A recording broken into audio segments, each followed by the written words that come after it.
5, 4, 3, 2, 1, fire.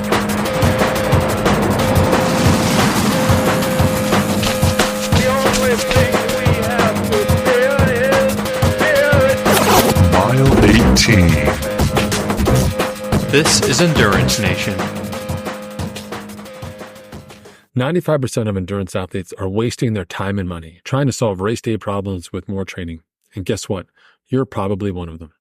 Here inside Endurance Nation, we've cracked the code on race day performance, and we're on a mission to make ordinary athletes into expert racers. Our revolutionary approach to race execution, the 4 keys, is only part of our ecosystem.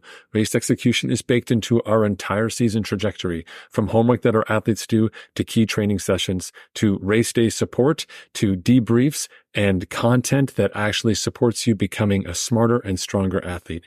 If you're interested in upping your intellectual game and making sure that you're just as mentally tough as you are physically strong, go to endurancenation.us. You'll find resources on that page and an opportunity to sign up for our newsletter, including free courses that will teach you some of our frameworks and start you on the path to becoming a better athlete. If it's got a finish line, we're ready to help you get there. Find us at endurancenation.us.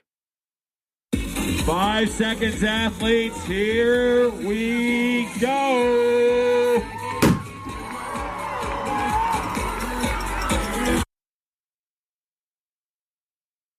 Hey there, Coach Patrick here, Endurance Nation, back with another episode. Endurance Nation here and we remain committed to making sure that you are smarter athletes. Smart athletes are fast athletes, right? So here we go. Let's talk a little bit about what it means to be able to be successful at the end of your season. So if you've had a great start to your year, then you have the opportunity to race again, whether it's a championship race, something you've qualified for, or it could be something as simple as, you know what, I want to do a marathon, or I want to do some other race based off my fitness, right? You had a great beginning of your year. Now at the end of the year, you want to do something, have a little bang for your buck, and you're excited, right? And then all of a sudden, you make the worst possible decision of all time, which is you try to do everything that you did before, again, in preparation for your second race, right? Like, well, it worked the first time. Why wouldn't it work the second time? Oh, let me count the ways that it would not work again for you here. But the real problem here is that your body just experienced that last buildup, and to bring it back after recovery just puts your body back into that same tired rut. And what it means is it's going to be harder for you to do. It's going to be mentally challenging for you to execute again, because you're saying to yourself, I'm just doing this again. It's like watching your movie that you watched last Friday, going out this Friday for another date. You're like, we kind of just did this. I know what's going to happen. It's not surprising. It's not interesting. It's not differentiated enough for me to get benefit out of it as an athlete. So while you want to replicate your race performance, presuming your early race performance was great, we don't want to replicate the training as we think about peaking for the end of your year. So in today's episode, I'm going to talk a little bit about how you can go around modifying that so you understand. But first, the problems, right? So I talked about it before. It's the same type of training, same stress, same focus, same cadence. Your body is not going to see the same type of results. If anything, you're going to default into a lower level of fitness. I would say take 10 to 20% off the top of that number, right? Second part of it is just, it's so mentally taxing. You're just going back and copy and pasting the last 6 weeks into these next 6 weeks, and you know exactly what's coming around the corner. It's like knowing what's already going to happen to the main character of the movie when she opens the closet at night in the house where the phone's been ringing, right? Like, it's like you already know someone's going to jump out and do this. You're like, I'm not surprised, and your body won't be surprised either. And a large part of building successful fitness is creating that differentiation and just enough substantial change for you to be successful, right? And ultimately, what it does is it actually eliminates any of the recovery mechanisms you had in between. So we actually want to recover after your key race. But if you get back into the same training and same protocols, you pick it back up, odds are you're going to pick it right back up where you left off, like same numbers, same effort, same distance. And that really puts you into a tough spot as well, because again, it really stresses your body coming out of that recovery period. So let's talk a little bit more on the positive side about what are things that we can do. Well, first, let's define what peaking means for you overall. So peaking means being able to come back into your next event at a high level of fitness, like having the appropriate amount of training load and the requisite amount of strength to be able to put together a solid race, right? It means that you're actually able to balance your training and your recovery, right? Because you're carrying all the load at the beginning of the year. Remember, when you did it the first time, you didn't have any massive fatigue. This time around, you're carrying the fatigue of your first race and going into a second one. And that's a very delicate place to be. And most people don't think about it. They say, I'm just going to carry a big shopping bag out of the supermarket. Well, what if you were already holding another big shopping bag? Like, how do you pick the second one up? How do you get to your car safely? How do you unlock your car? How do you not drop everything and break it on the floor or the parking lot? Well, that's what we're talking about right here. So just, think about it for a hot second before you jump right back into that same old plan, print out the last same 6 weeks and do it all over, copy paste. And this is the worst part when you have a coach who's not giving you a differentiated program. They're giving you the workouts like, this is great. You've got me. And they're really just saying, we'll do the same thing we did before. It'll work for you. You, as the self-coached athlete, need to be able to make a competent decision and say, it's not going to work again. We can't do it again, right? Just can't go back to the same process again. Maybe next year for the build up, but the build up is not the same as the peak when you're coming into that late season race for you. Okay. So first things first, we do want to go back and take a look at our data. If you have data in your training log or written down or just even in Garmin, if you've collected it all there, just understanding your data and saying, how much work did I have to do to see a build up before? How much time did I need to recover? So maybe you took 8 weeks to build fitness to where you want it to be today. And you also had to recover 2 weeks. Those are good numbers to know, because if you're going into the second season, doing 8 weeks of solid training, again, it's going to be really, really hard with the fatigue that you have this late in the year. So we can't do 8 weeks. We've got to do something different. And we know that at the minimum, you needed for 8 weeks, you needed 2 weeks of recovery. Well, if you're going to do 4 weeks or 6 weeks, you probably still need 2 weeks of recovery to adapt. So we can budget that in. And the best part here is that we're using your data, your information, not something from a magazine about some pro we read about or some scientific study with like an N of 16 recreational skiers from Nordic Skiistan that have been fasted and trained at a university, and not even close to who we are here in the US on a daily basis, right? So we use our own data. Number 2, we'll look at the patterns of that data, as I talked about. And then number 3, we'll try and figure out what's an appropriate time for us to come back to training. So in an ideal world, this is exactly how your season is going to play out. You're going to do your big training block, you're going to taper and do your race. You come out of that race and you say, now I need to peak at the end of my year for another race, a championship or something else. What do I do? Here's what we do. We recover hard after that first race, typically anywhere between 10 and 14 days, depending on the duration and the intensity of your last race. And you will know that based on the race. Hard to plan now, but you'll be able to tell how hard you went in that last race. If it was an Ironman and you ended up running the entire marathon, your legs are going to be shattered and you're going to need time to recover. That's a 2-week block, right? Whatever that is. So some version in there between 7 and 14 days is going to be that target recovery time. The next space is saying, how do we get our volume back up? How do we basically stop the detraining? And the easiest thing to do is to go out and take the bike, because you're all multi-sport athletes, take the bike and go put in a long ride. I recommend minimum 3, maximum 5 hours in zone 1 of a big day. So you had 14 days off, day 15, it's like a 3-hour or 4-hour or 5-hour easy ride.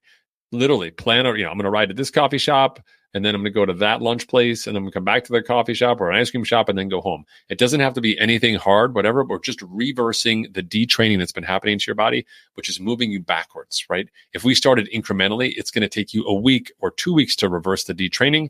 And now we've had a month of lost downtime from your early previous volume. The best way to get back to the fitness you had without that training load is to put in this low cost, non-weight bearing aerobic session to kind of get you back on track, which is the big differentiator for you right there. Yeah. Okay, great. Then we go into saying, all right, how much time do I have left to peak? So we've rested hard.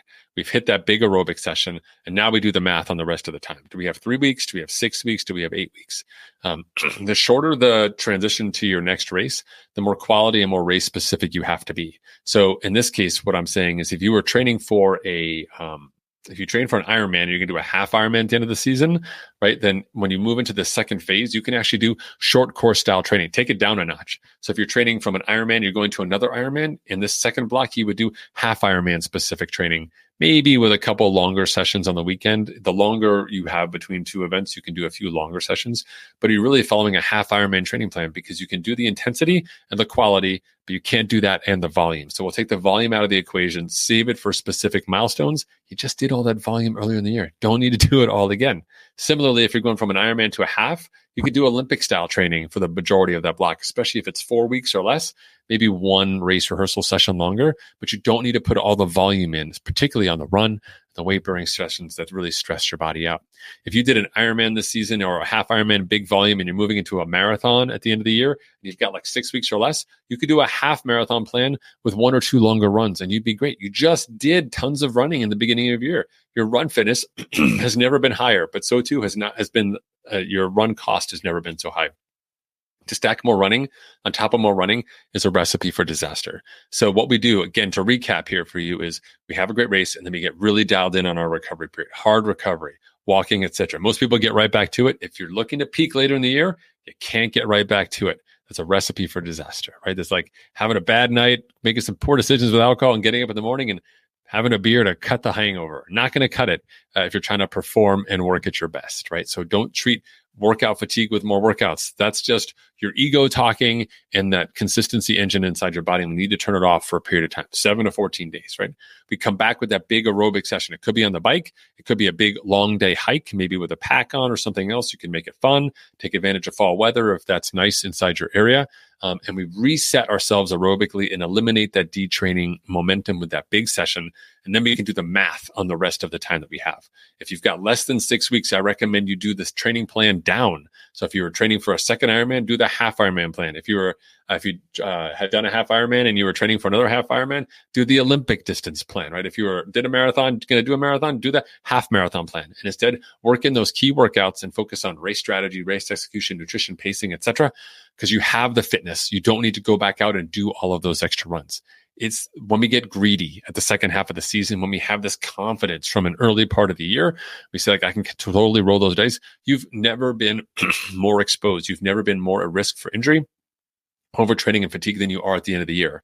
Instead of pushing yourself to new limits and forging things, remember that the beginning of the season inside Endurance Nation is when we do all of our hard work, right? In our out-season protocol, fast before far. At the end of the season, it's all about strategy. It's all about equipment. It's about better decision-making, about better race pacing, better nutrition, etc. All the things that actually, if you improve them now, will pay massive dividends in the years to come as you carry this new knowledge and information going forward. You can use our vast resources inside the team to make sure that you've laid out the best possible race plan. You've done the sweat testing. You've gone through the protocol, submitted your race plan, gotten the feedback. You're ready to have a fantastic race, and you're not putting additional pressure on yourself when you've never been more fatigued.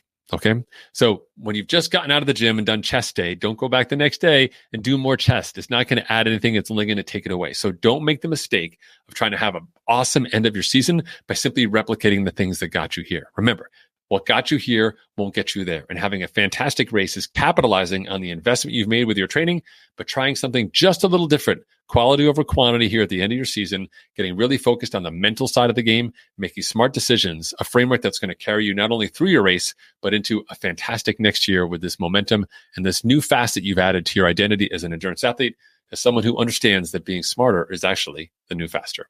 To learn more, go to endurancenation.us where you can sign up for any one of our free courses or our newsletter.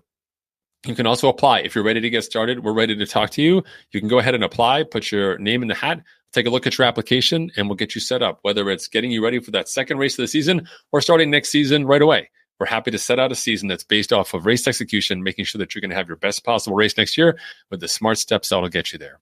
Thanks for tuning in. Coach Patrick here signing off. Look forward to seeing you soon online or at the races. Endurance Nation.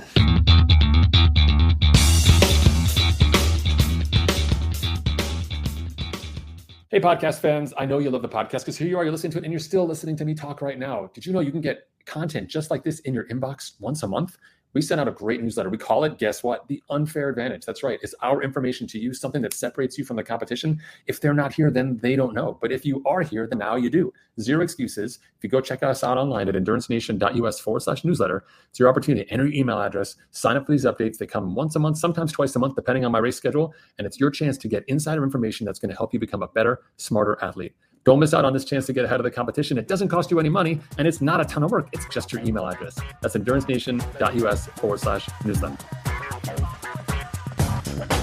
For more information about Endurance Nation, visit us online at endurancenation.us. The provided music is from the Podshow Podsafe Music Network. Check it out at music.podshow.com.